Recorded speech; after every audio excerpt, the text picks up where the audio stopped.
The following podcast is a part of RadioMisfits.com. We have chosen to omit names or use sound effects in this production because the individuals discussed have not been formally arrested, charged, or accused of wrongdoing in the death of Carol Rofstad. The Normal Police Department declined to participate in this podcast. If it seems Normal Police have been hesitant when it comes to the Rofstad murder case, this could be one reason why. You had another utterly spectacular murder, if I can use the word spectacular, that captured the public imagination. 18 years after Carol was killed, another ISU student was murdered in her apartment.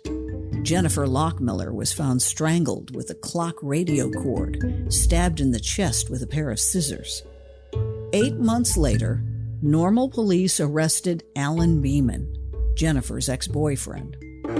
This is Sound Ideas. I'm Charlie Schlenker. The Illinois Supreme Court heard arguments Thursday from Alan Beeman, who is trying to sue police in Normal for their role in his wrongful conviction. The Rockford man served 13 years out of the 50-year sentence for the murder of Jennifer Lockmiller, an Illinois State University student and former girlfriend. The complicated case is still ongoing. The courts have granted him a certificate of innocence, and former Governor Pat Quinn pardoned him in 2015. There's no way that 13 years can be given back to me. Beeman says police in the town of Normal conspired to frame him after the 1993 murder by withholding a suspect's polygraph test from evidence and by not truthfully reporting other details of the investigative process. The case law regarding prosecutors withholding evidence that would indicate innocence of the person charged is Brady versus Maryland. There were 3 other suspects that were probably equally strong to the guy they charged, and at trial they dismissed that and said there was no evidence against anyone else, which was totally untrue. Mm-hmm. When that was reported, Rofstad stuff came up like, oh no, here we go again.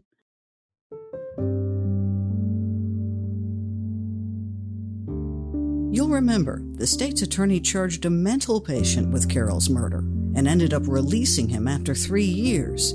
The charges dropped. The same state's attorney decided not to grant a witness immunity in the Rofstad case. So here, this guy charged the mental patient, knowing that wanted to tell the story, and all he wanted was immunity, and they went ahead and went after the mental patient because they wanted to get out from under the case. That's more Brady versus Maryland. They knew that somebody unconnected with the person being charged said that he knew who did it and wanted immunity from prosecution. See, the deeper you dig with this, the more similarities you have between different capital offenses, and they were all botched up in the same way. Let me say this about Normal Police Department. They have a horrible reputation. If you were going to commit a murder in any city in the United States, make sure it's in Normal, Illinois, because they are terrible at doing murders.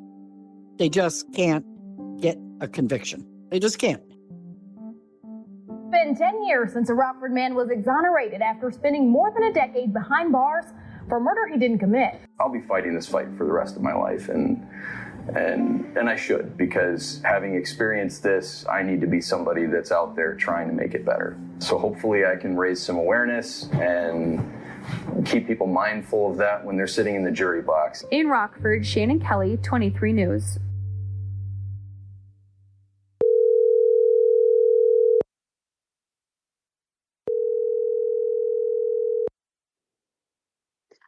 Demetria?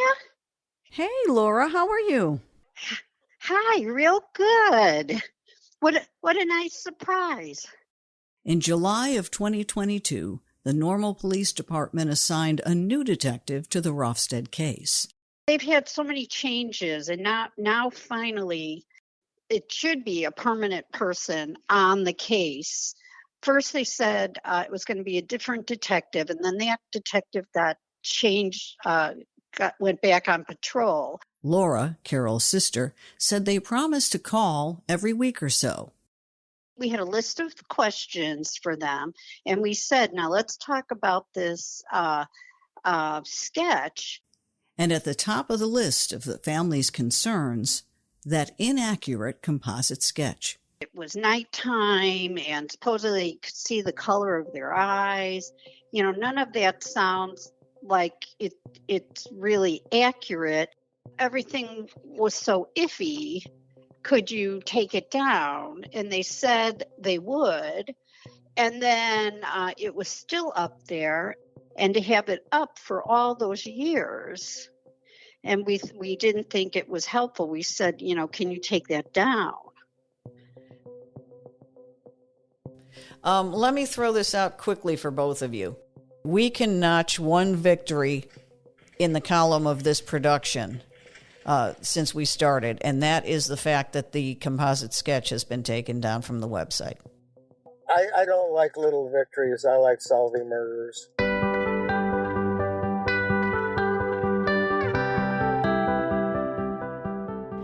On March 4th, 1973, Delta Zeta was approved as the first sorority on Illinois State University's campus. We had scheduled an interview with the president of the Delta Zeta chapter at ISU. We never had that meeting.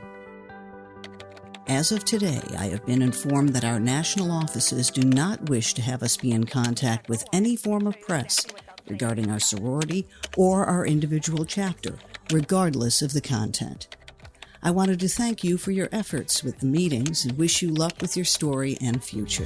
Sisterhood, a word so profound yet so unclear. That surprises me and bothers me. I have no reason to be quiet about it now. When you're in a sorority, you're taught, oh, you're sisters for life, all of this kind of fellowship that you are signing up for. But when it comes to something like this happening, a literal murder of one of your fellow sisters, they're silent about it. 2 letters, 1 home.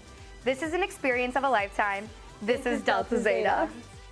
Alone, I am capable. But together, as Delta Zeta, we are unstoppable. I think it's still important for the organization to speak up about it and get justice for Carol. Sure, you can say that you're all for that and you're an advocate for that, but actions speak louder than words.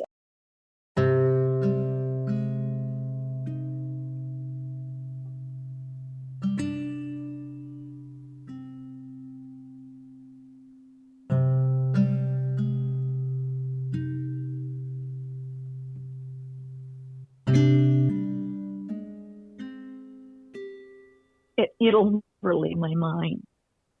It'll never leave my mind.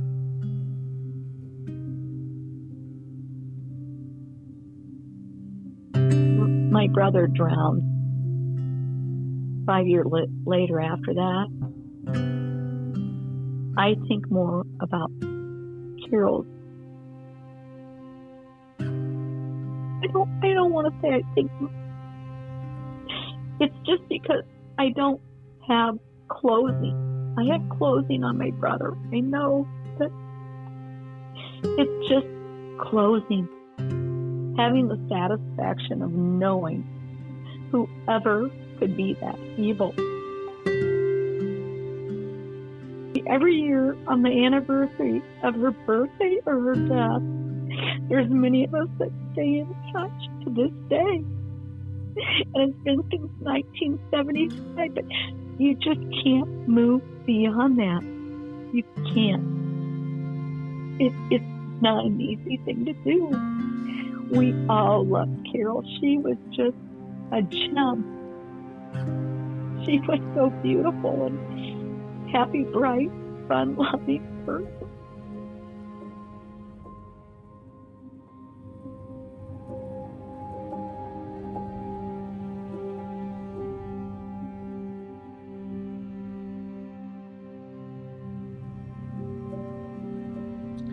Not many people ever want to stand up about anything. Most people are terrified of all things to do with what we have been talking about for the last year and a half. It's a very, very dark place to live. When you do what I do for a living, it's a dark place. And at some given point, when you live inside a shell like this for a year and a half, with a major part of your time consumed by what happened to one seemingly delightful young woman, it takes a toll on people.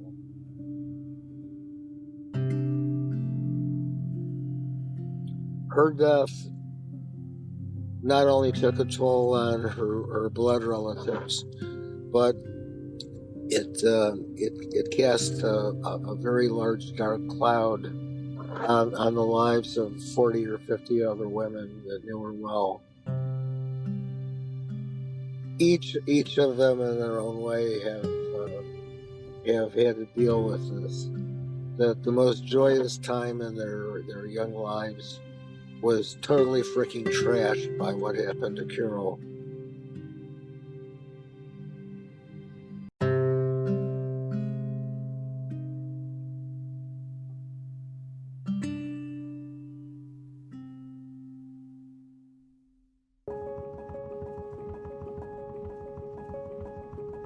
The old house is now an apartment complex on Fell Street.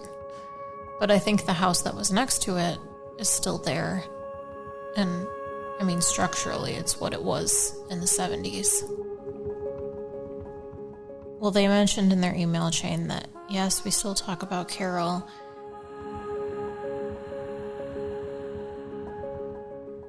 Carol Ann is what they call her.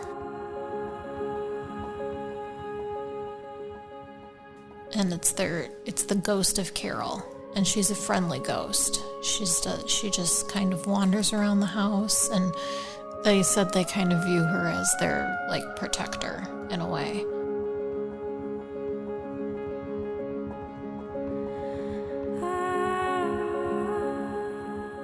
You know, nobody talks about the fact that she was murdered or anything. I don't think any of them know that. But they know there's, like, the legend of Carol's ghost. Carol was loved by so many. You have to hope that someone will be listening who might know something or know someone, or even just ask questions again.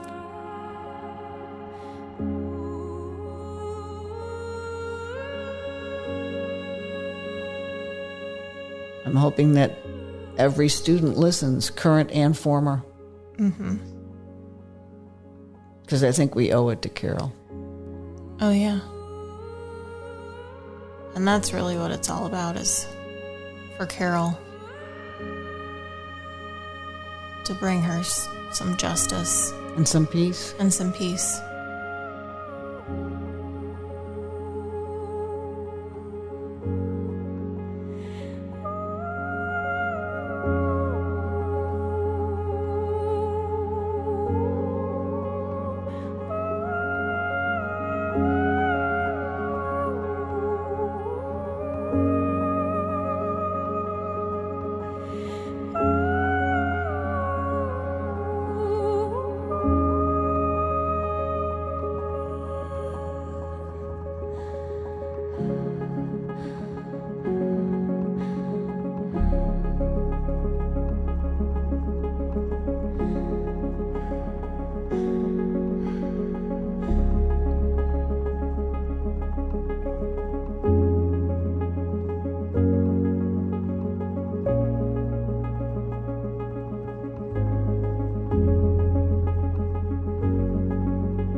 Carol's Last Christmas is a genuine human production, reported from interviews with friends, family, and experts, and based on official records obtained through the Freedom of Information Act.